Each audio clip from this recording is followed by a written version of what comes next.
Olá, pessoas! Vocês estão ouvindo o The Math.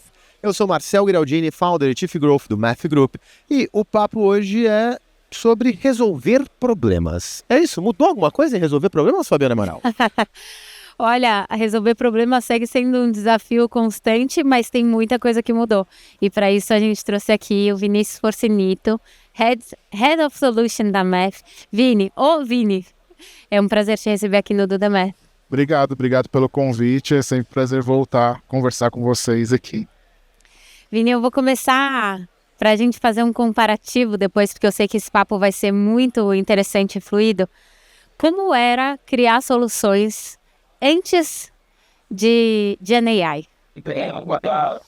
Acho que o Marcel começou o papo falando sobre resolver problemas, né? No fim, é sobre isso ainda. A gente, durante muito tempo, sempre pensou, como que eu falo sobre a Math? A Math, o que a gente faz no fim do dia é resolver problemas. E a gente usa dados para isso, a gente usa tecnologia, a gente usa expertise de negócio. E nada disso mudou hoje. A única diferença que a gente tem, que é bastante significativa, e a gente vai falar muito sobre isso hoje, é que hoje eu tenho uma ferramenta nova ali, que potencializa muito mais a resolução de problemas. Seja ganhando eficiência ali do ponto de vista de velocidade ali, seja abrindo caminhos que antes as pessoas não estavam dispostas a desbravar, justamente pela complexidade, pelo tempo de determinados problemas. Então, acho que hoje o que muda do que a gente fazia antes é que a gente tem mais possibilidades para resolver problemas que antes a gente estava até ignorando. Falou, deixa esse cara lá no canto, porque eu sei que eu vou levar 2-3 anos para resolver isso aqui e vai ser complexo demais organizar e orquestrar um time para isso. E hoje, com o GenAI, a gente ganha possibilidades novas que não estavam sendo previstas há 2-3 anos atrás. Né? Mas essas possibilidades, você encara o quanto que elas estão ligadas a uma nova forma de encarar o processo de solução de problema? Porque, dando um zoom out, assim, eu acho que a gente passou de um projeto muito grande de one size fits all, né, nos projetos de tecnologia. Então, todo mundo tinha o mesmo ERP, o mesmo CRM. Então, era muito orientado ao produto.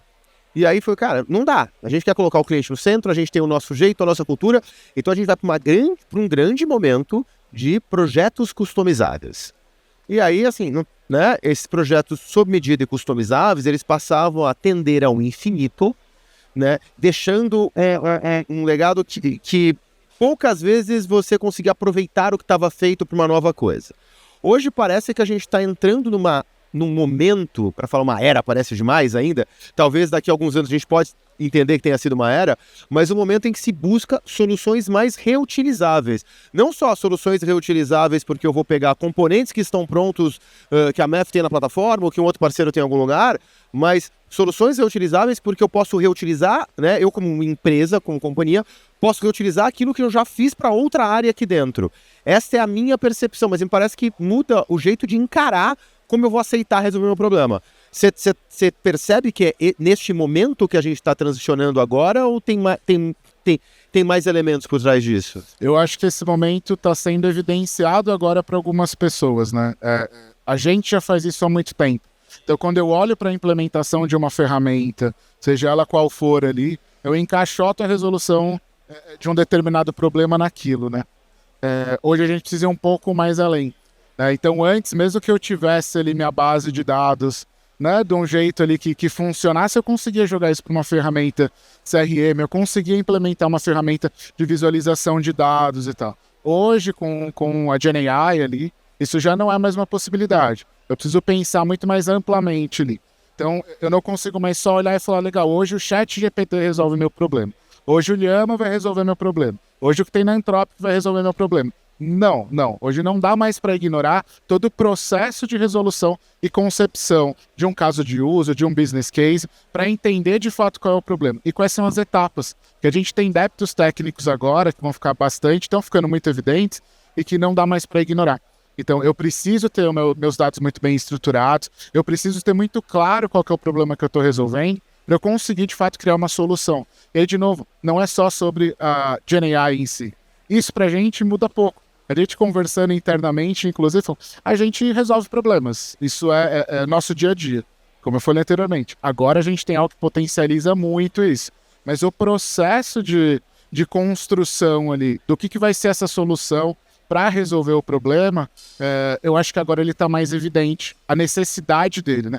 De todas as etapas ali, até de fato eu chegar em algum produto final ali, que pode ser uma solução, pode ser um agente, pode ser um assistente, mas que no todo ele vai ser uma construção de N etapas, de N implementações diferentes para resolver um problema só.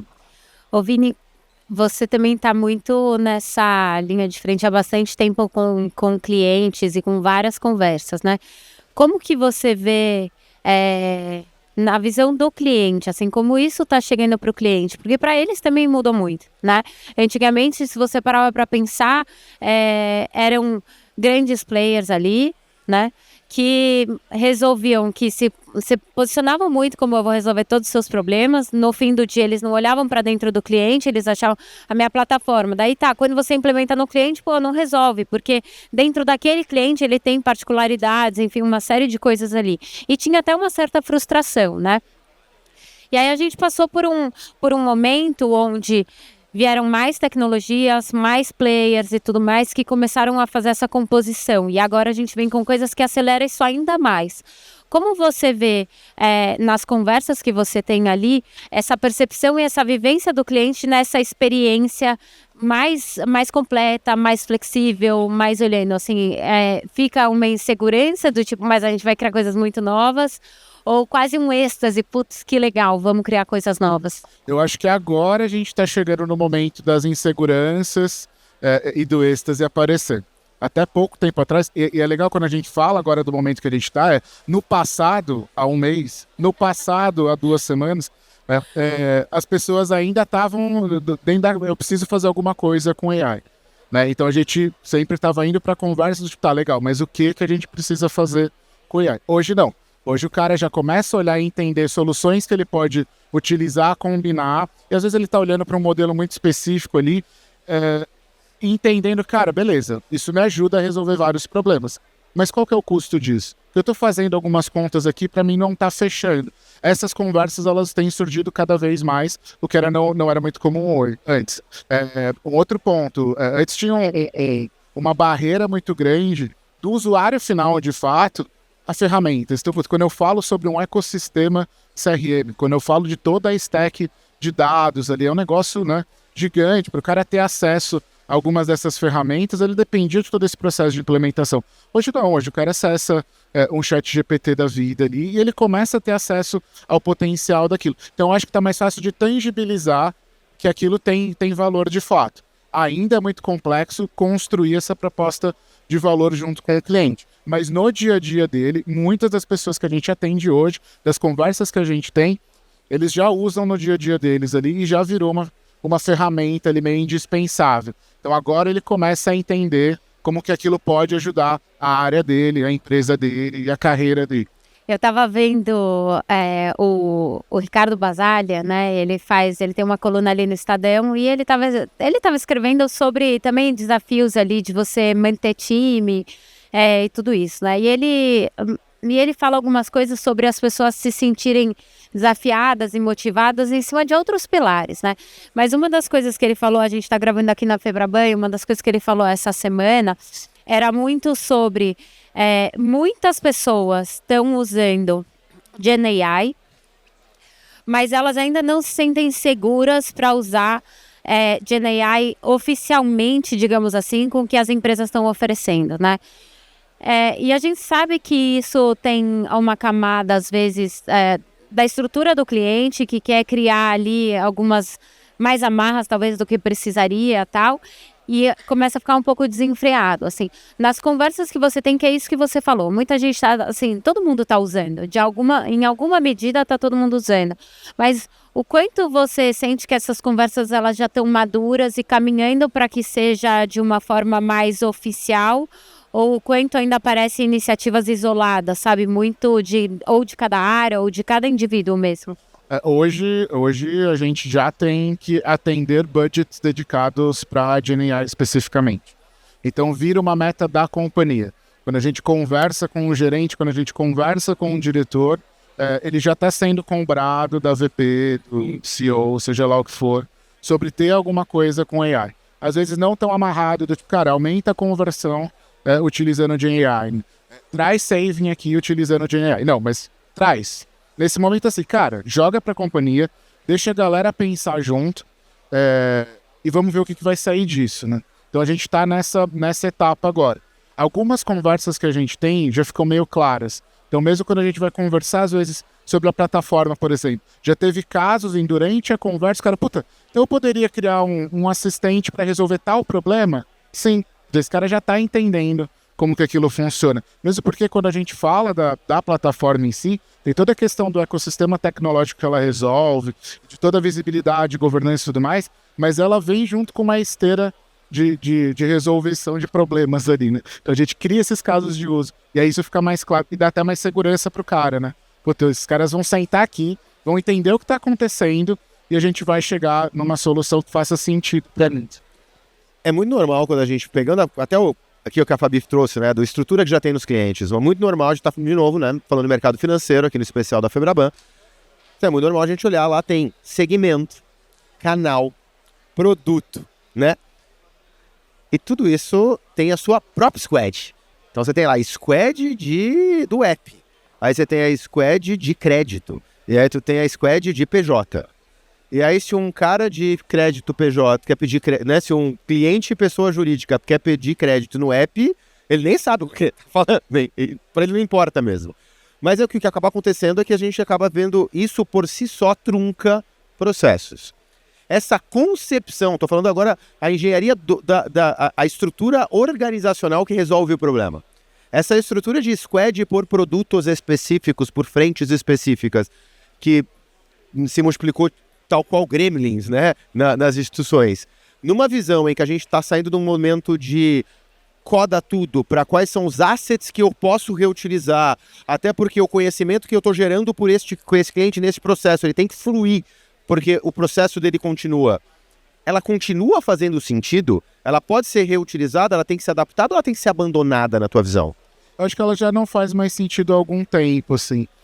Mesmo quando a gente fala dos projetos de AI mais clássica ali, ou do que a gente vem fazendo com outras frentes ali de tecnologia, esse é o tipo de visão que já não casa mais hoje. Qual que é a diferença?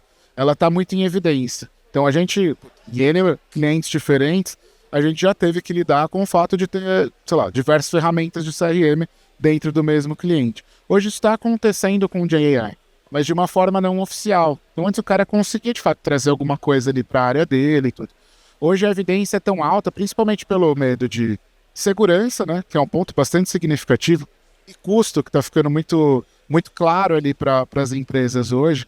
Então, assim, é prejudicial, tanto esse silo quanto essa visão de alocação dessa squad para resolver esse problema pura e simplesmente, porque eu preciso ter a governança disso dentro da estrutura de tecnologia daquela empresa e como que isso serve diferentes áreas ali, porque muda a relação. Esse é um ponto importante que a gente está observando muito. Muda a forma como a gente atua hoje, muda o nosso dia a dia. Hoje eu não trabalho mais da mesma forma que eu trabalhava, sei lá, até o ano passado, porque trago isso para as demandas do dia a dia, e não é diferente. Com todo mundo que a gente conversa, independente da área. Seja o cara que está totalmente imerso na codificação ali, seja a galera que está fazendo prospecção ali, trazendo novos clientes. Isso está fazendo parte do dia a dia dele. Então, essa visão de squad ali, muito modular, do tipo, cara, cada pessoinha, eu acho que isso está mudando drasticamente, sim.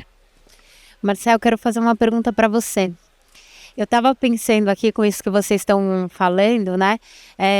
A gente viu muito em cliente, por exemplo, o Vini comentou ali, né? Sobreposição de ferramentas ali, não só de CRM, muitas vezes de analytics, né? E tinha coisas que pareciam que passavam, assim, no fim das contas, né? Só que hoje a gente tem, por exemplo, eventualmente uma sobreposição ou diversas iniciativas, quando a gente fala de GenAI, que me parece que ficaram mais evidentes e agora as empresas, elas conseguem ter mais essa consciência, porque também isso esbarra em custo, né? Porque antes, assim, muitas vezes, quem fazia esse filtro era a área de tecnologia, porque era a área que bancava esses projetos, né?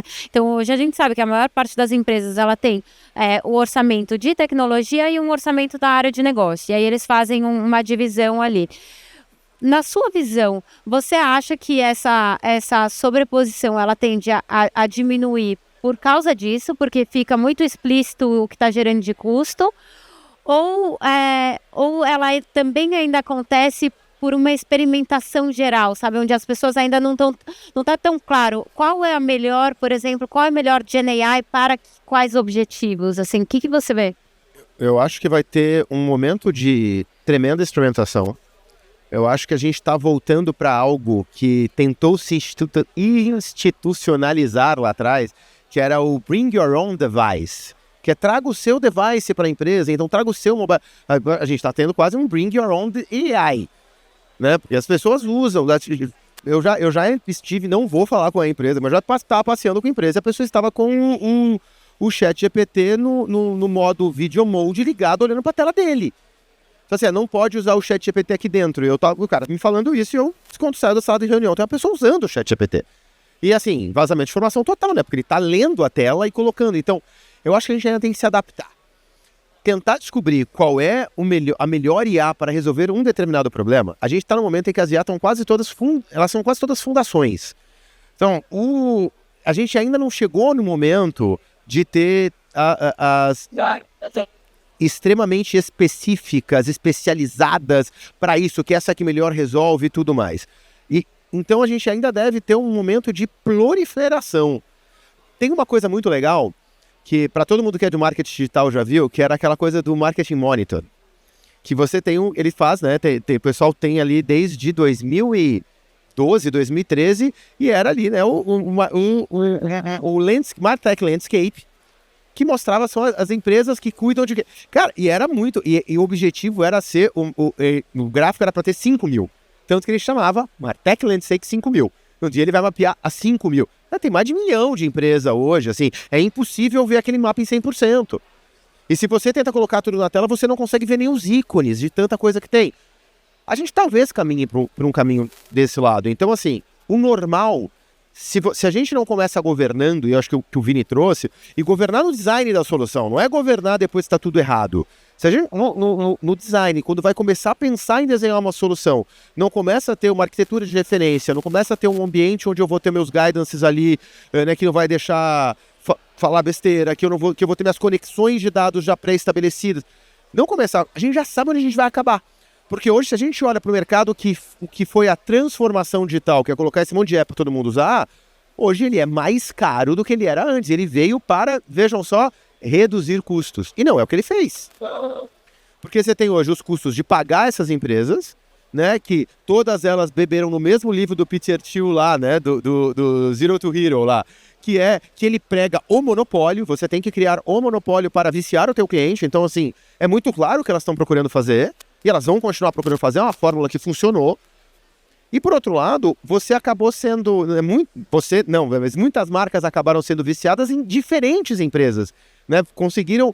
Então, tem diferentes pedaços da sua solução que estão plugados em diferentes empresas. Eu sou uma das primeiras pessoas que foi fazer curso do HubSpot, até porque a gente estava tentando trazer um curso acadêmico de inbound aqui no Brasil, que eu e o Marcelo Furtado trouxemos como primeiro para a ESPM.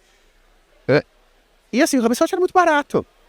Hoje, para você conseguir colocar uma conexão, pegar um dado que em tese é seu, de dentro do HubSpot, tem que pagar o conector deles. Mas, o dado é meu.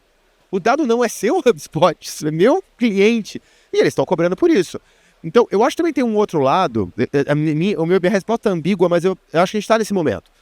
O mercado vai nos forçar para deixar cada vez mais ambíguo, para continuar tendo Shadow IT, para conseguir fazer isso. Mas, principalmente, quem já veio desse mercado de transformação digital, quem já está hoje em dia trabalhando, sabe que o custo depois é muito alto. Então eu percebo essa preocupação bastante real nas pessoas hoje, como é que lá na frente eu não vou perder o controle de custo, eu não vou perder o controle dos meus dados, eu não vou ficar dependente de usar a IA da OpenAI, da Anthropic, de quem for, para sempre. Então eu vejo dois movimentos que estão brigando. Muitas empresas ainda não. Ok, eu quero fazer, mas me dá controle. E os players tentando, não, vamos usando aqui que depois a gente vê. Só que o pessoal já sabe o que é o depois a gente vê. Então, para mim, a concepção de solução governada neste momento acaba sendo ainda mais imperativo. Não sei o que o Vini, que está no dia a dia, acha disso. Eu acho que algumas empresas estão começando a ter essa percepção Tanto que a gente tem alguns clientes, inclusive multinacionais e tal, que chega ao top-down de para tudo que estiver fazendo de AI. Para. A gente vai governar isso aqui primeiro e depois a gente segue. Acho que muitos ainda estão tentando entender quais são os pormenores de todo esse momento que a gente está, mas já ficou claro, eu tenho uma solução fantástica ali na mão que pode se transformar num problema gigantesco daqui a pouco, sabe?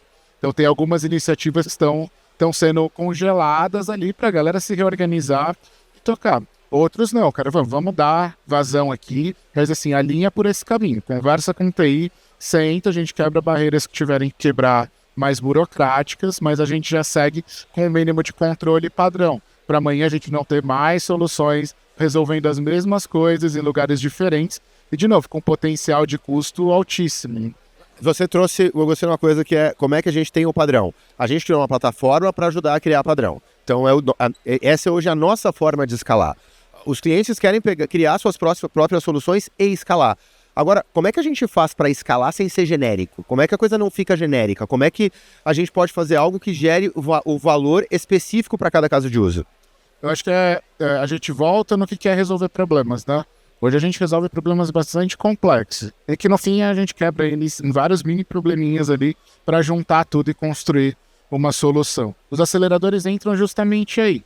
Nos momentos que eu preciso usar coisas que já foram feitas para resolver problemas personalizados, né? Então, mesmo quando a gente vai para o produto final ali, quando eu olho para o Sales Assistant, inclusive, ele funciona diferente para clientes diferentes, que têm objetivos diferentes, têm formatos de venda, modelos de negócios diferentes, mas tem N aceleradores ali dentro que são reaproveitados e, de fato, aceleram a produção daquilo. Então ele resolve questões, como é que eu faço um speak to test mais eficiente? Isso vai ser reutilizado, né? Como que eu atendo melhor o vendedor daquela empresa? Aí é outra conversa. Aí são as coisas que a gente vai aprender muito com as experiências que a gente tem e com as experiências do nosso cliente. Bom, a gente vai aproveitar algumas coisas, mas aí a gente entra na especificidade de cada negócio. Ô Vini, pensando para o lado do cliente, né, e com tudo que você vê, o que você diria que são os primeiros passos, assim, não primeiros passos, mas talvez dicas para não deixar passar, sabe, na hora que um cliente está querendo implementar, porque uma potencial armadilha, digamos assim, né, visto a quantidade, a gente até fala com bastante gente sobre isso, né? A diferença de sinal e ruído. Uma potencial armadilha é isso, a quantidade, às vezes, de possibilidades de informação que a gente recebe. Então, vamos criar aceleradores para tudo, tá? Quais são as dicas para o cliente não cair nessa armadilha? Acho que a principal, e a gente fala muito sobre isso, né? O foco no problema e não na solução em si, né? O que a gente vê muito quando eu olho para o modelo tradicional de software, ali, uma ferramenta que resolve um problema, eu esqueço que o meu problema é diferente do problema do coleguinha do lado. E aí eu tento encaixar meu problema dentro daquela solução. E na verdade a gente precisa inverter isso. Eu preciso entender de fato quais são os desafios que eu estou me propondo a resolver, quais são os gaps, os gargalos, os processos envolvidos naquilo, para aí sim pensar na solução. É olhar muito mais para o que a gente tem hoje de landscape, de ecossistemas e como uma prateleira. Cara, meu problema é esse. Agora, deixa eu entender o que pode me ajudar a resolver ele. E aí a gente constrói isso depois de uma solução de fato, né? Então, acho que a principal dica é essa hoje, de olhar para os problemas e outra, entender, de novo, a gente precisa voltar no tema do débito técnico que existe hoje, que ele não é só técnico, ele é processual, né? Então, quando eu vou criar um assistente ou um agente para toda a área de relacionamento e de atendimento de um cliente, às vezes o processo de requerimento de algum serviço específico está na cabeça da Fabi, está na cabeça do Marcel, né? Eu não consigo reaproveitar, não vou conseguir plugar o cérebro dessa pessoa ali. Então eu preciso agora de uma etapa de construção, de resolver outros problemas que não foram resolvidos até agora, para estruturar isso de uma forma que, de novo, eu consiga utilizar a IA da melhor maneira possível. O Vini quase fez um call to action para Neurolink agora. Vini, mas, sim, legal. Gostei de dicas, mas deixa eu aprofundar para um outro lado. Porque assim, a gente ainda está falando de precisar de ser humano para resolver problema e beleza. O Sérgio veio conversar com a gente, ele veio com uma visão tanto quanto de um executivo da área, Sérgio Larentes, tá? Para quem está vendo aqui, primeira vez. Um executivo da área e um acadêmico, falando que né, o que ele acha que a gente está indo para o momento dos analistas, aquele que é na tua visão. Qual é as competências profissionais que vão dar protagonismo para essa organização de solução? É sim o analista? Se for um analista, é um analista como? Não, eu concordo totalmente com essa visão, assim. Eu acho que é o analista, assim. Mesmo porque a gente tem visto os movimentos que estão acontecendo nas Big Techs, na galera que está pautando o direcionamento dessas soluções de AI, e a gente vê os movimentos, os layoffs rolando, justamente no... Então, o cara que estava desenvolvendo isso, ele já começa a ser obsoleto para aquele contexto, porque a GenAI entra para resolver. Só que essa visão, de fato, do que a gente está conversando até agora, de resolução de problemas, de entendimento do que é aquela área, do que é aquela empresa, é o que eu acho que vai ser o diferencial de fato. E a gente entra com um detalhe que não é tão simples assim, que é entender quais são as IAs e as soluções que podem me ajudar. Mas eu tenho uma visão ampla de entender gargalos e falar, cara, aqui eu não precisava mais estar executando essa tarefa. Aqui poderia entrar um assistente. Por que eu não automatizei esse processo ainda e eu tenho uma área de inteligência, sei lá, de mercado hoje, o dia inteiro lendo um monte de notícia para depois conseguir... Não, o cara que tem a visão mais ampla ali de determinado contexto, ele consegue ter mais facilidade porque ele não está preso a algumas amarras técnicas que a gente acaba tendo. Eu falo isso por conhecimento de causa porque é de onde eu vim isso. Então, quando você quer fazer alguma coisa, tudo vira código, né? E hoje não, preciso entender mais sobre o problema. De novo, é o distanciamento daquilo para focar mais nisso e não na solução, né? Se eu sou um especialista de determinada linguagem, eu quero usar ela para resolver tudo. E agora a gente vai percebendo que essas coisas vão mudando e o cara que tem uma visão mais ampla, não necessariamente só de negócio, ele consegue ter uma versatilidade maior para resolver esses problemas. A gente gravou um podcast, não vou lembrar o número, com o Alex Dias, do BNP Paribas Cardiff. Por que eu vou falar desse? Porque tinha uma coisa muito legal que ele trouxe, que eles fazem lá, que é depois fazer uma avaliação se aquele projeto deveria ter existido, né? E a gente está num momento onde são muitas iniciativas, meio até na linha do que você falou, Vini, que assim, as empresas têm budget para projetos de AI, né? E me dá a sensação de que a gente ainda não chegou nesse momento, tá, mas esse projeto ele deveria ter acontecido? Ou ele simplesmente gerou custo, ou ele não gerou o resultado nem esperado e no fim das contas ele não era um problema, sabe? Ele não resolve algo que era um problema significativo, assim. Como você enxerga esse pensamento hoje? Assim, você acha que as empresas elas estão conseguindo conceber um projeto já pensando ele vai resolver, como você mencionou ali, que é um bom caminho, né? Um caminho do bem, você olhar e falar, putz, vamos pegar esses casos de uso, ou ainda tá uma coisa tipo, vamos jogar pra cima pra ver o que gruda, grudou, mas ele deveria ter existido, entendeu? Ou ele só... Eu acho que acho que a galera tá começando a ter uma visão um pouco mais ampla, porque a gente já tem esqueletos no armário hoje. A gente já tem aqueles GPTs, whatever, encostados num canto e ninguém mais fala disso, né? A gente já tem aquele projeto super inovador ali, de um novo assistente que ia ser utilizado pela companhia como um todo e que ninguém lembra mais o nome, né? Isso já acontece hoje, né? Eu acho que falta uma lição de casa e esse tipo de análise é excelente, né? Será que esse projeto deveria ter acontecido? É que depois, na prática, a gente sabe que isso cutuca algumas feridas ali, que às vezes é melhor deixar ele quietinho no canto dele ali. E parte, inclusive, do processo que a gente faz hoje com a plataforma é olhar para isso até e fazer essa pergunta de fato. Putz, os projetos que já existiam, será que eles deveriam mesmo? Ou como que a gente faria eles darem certo de fato? Porque não é só assim, o pior dos casos, esse projeto gerou atrito na ponta mesmo. A gente vê vários cases de sucesso hoje com GenAI, do usuário, do cliente, tendo essa percepção.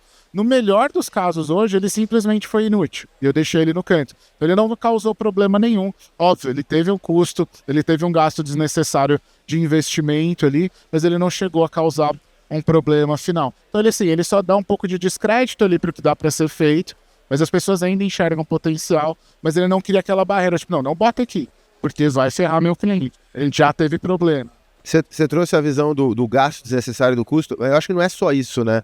Talvez a gente esteja num momento de rediscutir, de trazer de novo para a pauta, de rediscutir, acho que é um termo mais forte, o indicador do TCO, lembra? Do Total Cost Ownership, quer dizer, isso daqui eu tenho um TCO mais baixo porque eu uso em vários lugares, talvez, mas para isso funcionar, não é só... E talvez não seja só no parceiro que vai trabalhar, acho que tem que ter uma visão de resolver novos problemas, já pensando em reaproveitamento, né? Que eu vou reaproveitar qual assistente, qual agente, qual prompt, qual dataset, qual fluxo, que eu transformo numa pecinha de Lego para resolver isso aqui também, porque daí aquilo que eu já fiz passa a me ter... Não é nem só que fica mais barato a próxima solução, é que o dinheiro que eu investi lá atrás está dando mais retorno ainda. E talvez isso precisa pensar, porque tem solução que talvez ela vá ficar encostada, porque ela até funcionou, mas não é exatamente assim. Tu faz outro. Não, cara, reaproveita aqui para também fazer aquilo e para também fazer aquilo. Isto, para mim, acho que é uma gestão de mudança que eu não vejo ser falado, e agora eu vou expandir, a gente pode estar na Febraban falando de banco, mas eu não vejo falando em nenhum lugar. Não estou vendo acontecer em branco. Em banco, na manufatura, no varejo, nenhum lugar que eu converso tem um time interno pensando em reaproveitar o que existe. Não, de fato não. Assim, eu acho que ainda é, de novo, aquela mesma visão da ferramenta que vai me ajudar. Assim. Então tá tudo que eu preciso tá ali. Eu esqueço de rever o que foi a construção daquilo. Eles têm que olhar ainda com a visão de prateleira. Quando eu faço uma solução nova de AI para resolver o meu problema, o que eu consegui criar de micro-soluções ali, que eu posso colocar dentro dessa prateleira e que eu posso olhar para ela de novo e falar, beleza, agora eu pego essa pecinha, foi criada ali e encaixo numa solução nova. Eu crio uma pecinha nova e a gente constrói esse Lego, um novo Lego, reaproveitando ali. E de fato é o tipo de mensuração que vai ser uma novidade, porque hoje a concepção disso como conceito já é algo fora do padrão do que a gente tem no mercado, né? Depois como avaliar e entender como que aquele investimento consegue, né, se amplificar dentro da companhia e resolver problemas diferentes, vai ser um problema bem legal de fazer. Fabi, eu preciso pedir um exemplo desse moço. Você fala assim, a gente tem aqui o processo, a gente muda uma pecinha e muda o que faz. Não, dá um exemplo real para quem está ouvindo a gente. Ajuda a pessoa a entender o que é esse jeito novo de desenhar a solução. Hoje a gente tem algumas conversas surgindo, né? Muitas que vêm com o time de negócio mesmo para resolver um problema específico, outras que vêm com o time de TI. Por que eu estou dando essa volta ali? É importante quando a gente começa pelo caminho de construir a prateleira e não só a solução final, fica mais fácil de evidenciar isso, né? Então, quando eu vou para um cliente, já tem essa esteira rodando, eu já tenho N produtos de AI distintos, fica mais fácil de eu replicar algo que seria um data conversacional, por exemplo, que é olhar para os dados ali e tirar insights e trazer isso, seja para o cara que está acompanhando um processo produtivo de uma empresa de energia, ou seja para o cara de marketing que está querendo tirar insights da jornada dele de ativação de conta. São problemas totalmente distintos e que por trás rodam soluções bastante semelhantes. É basicamente eu conseguir entender o contexto de dados e conseguir dar para aquele cara uma ferramenta em que ele consiga potencializar a análise que ele vai fazer no fim do dia. Esse é o reaproveitamento. É o chat para ele conversar com uma base de dados. Exato. E aí você pode reaproveitar em lugares diferentes. Lugares diferentes para a companhia como um todo, para contextos diferentes. Hoje a gente tem empresas que rodam isso, sei lá, dentro do time de RH e dentro do time de vendas, sabe? Contextos muito diferentes e soluções muito parecidas. E aí centralizado. Eu tenho a central de inteligência ali daquela empresa especificamente. Né? Eu ia justamente pegar nesse ponto e eu queria saber a opinião de vocês dois sobre isso, porque a gente sabe que teve um momento onde o muro das áreas ele era muito mais alto, né? Então tinha inclusive projetos que eventualmente não aconteciam numa empresa porque o cara falava, não, porque eu queria ser o dono desse projeto. Então aquela área ia lá e boicotava e não deixava o projeto acontecer porque tinha sido iniciativa do cara do lado, né?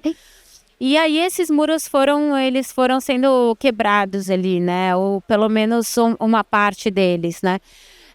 E aqui, muitos líderes e muitas pessoas que a gente entrevista, eles estão falando muito mais.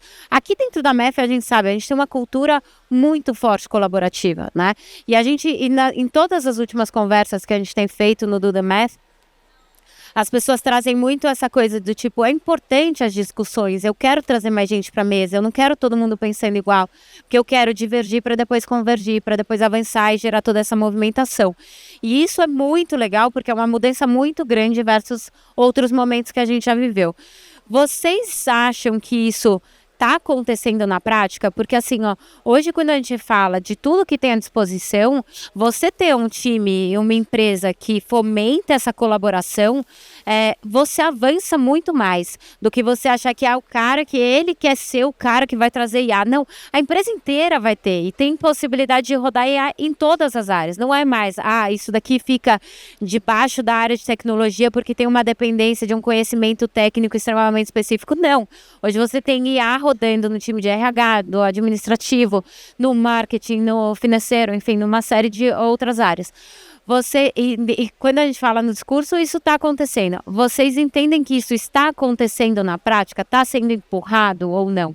Eu acho que sim, mas depende muito de uma cultura organizacional para isso dar certo. Então, a gente tem clientes, por exemplo, e que vem essa meta ali para a companhia como um todo. Preciso trazer projetos de AI ali. Isso é discutido. Então, cada diretor, cada área, senta ali, pensa em alguma coisa junto com alguns parceiros, a gente participa muito desse processo e depois traz isso ali para o conselho, para todo mundo. E aí as pessoas começam a trocar poder. Isso funcionaria comigo. Por isso, para mim, seria legal. E aí a gente começa a conversar sobre soluções que atendem mais de uma área ao mesmo tempo, né? Então, nesse contexto em que eu tenho essa organização dessa forma e as pessoas são, de fato, trocando, né? Não é cada um pega essa meta, corre para um lado e depois a gente volta com a solução final. Não. Quando eu jogo, as pessoas trazem as ideias e começam a compartilhar, aí sim. Aí eu já começo desde o princípio ali a já ter isso de uma visão mais ampla. De novo, para a companhia. Não é para resolver o problema da área de marketing, não é para resolver o problema da área de vendas ali, é para resolver o problema da companhia. Eu consigo reutilizar já do momento de ideação as soluções que vão surgir. Sabe, Fabi, eu acho que a gente está num momento em que o business as usual, né, o teu dia a dia, virou uma esteira de inovação. Porque se eu perguntar para o Vini, vamos pegar sobre a área de soluções. Se eu falar assim, Vini, então tá, daqui 3 anos, como é que vai ser uma área de solução? Ele não vai saber me responder. Ele pode até inventar uma coisa aqui para não ficar chata, mas é mentira. A gente não sabe. E eu estava conversando ontem aqui com uma cliente nossa, e aí ela estava dizendo, o jeito de vocês trabalharem é diferente. Eu falei, sabe o que é? É porque a gente admite que não sabe. E a gente prefere saber, o que a gente mais se preocupa é em saber o que a gente não sabe. Então, o que eu não sei sobre isso? O pessoal gosta de estar certo. E talvez para mim aí esteja a coisa mais complicada desse jogo como é que tu vai trazer para o teu dia a dia, falar, eu vou trabalhar nisso, eu preciso trabalhar um modelo que me dê uma guia para eu entender como as coisas estão acontecendo, para onde elas estão indo, para eu conseguir remodelar de arquitetura de referência que eu estou trabalhando, até processos de negócio, porque tudo está em horizonte de inovação.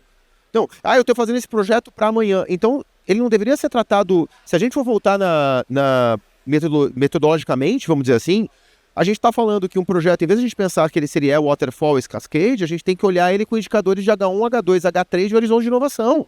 Eu tenho certeza disso. Olha o papo que a gente teve há pouco tempo de Open Banking, Drex e Pix, né? Assim, o Pix vai funcionar? Não sei. Hoje ele é uma realidade, tá? Então, agora o horizonte 1 de inovação do Pix é o pagamento... O Pix automático. Né? O Pix automático, que é o pagamento mensal e tudo mais, que vai ajudar com o boleto.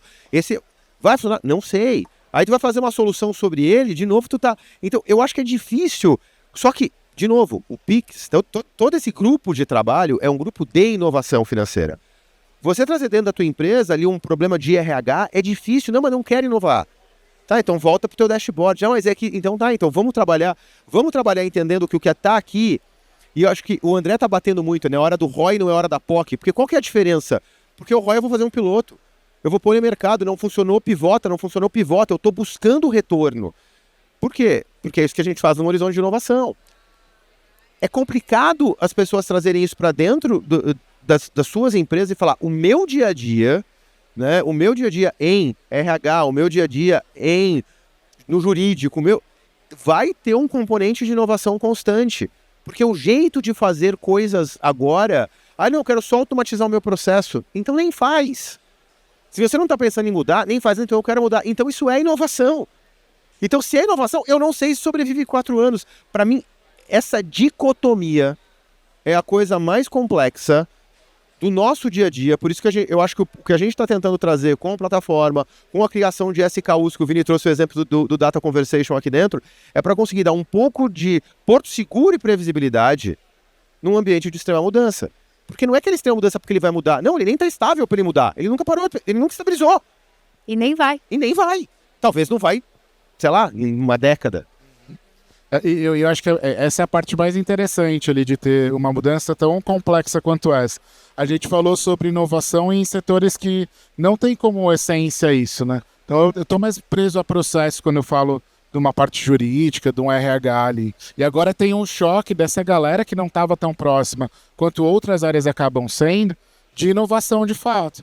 Então é uma mudança de mentalidade ali que precisa se espalhar, né? Então quando a gente fala de novo sobre cada vez mais quebrar essas barreiras que tem entre as áreas, entre os times, é sobre isso. A gente cai no papo de aculturamento de fato. Quando a gente fala de aculturamento de, sei lá, AI-driven, não é só sobre utilizar ferramentas de AI, é sobre a mudança de mentalidade do que significa construir uma solução inovadora. É justamente de conseguir ficar mais confortável com a imprevisibilidade, porque as coisas vão mudar, né? A pessoa vai ter que praticar muito desapego. Então podem ser soluções que vão ser mais duradouras, podem ter soluções que vão ter que ser revistas ali com frequência para poder continuar tendo inovações, né?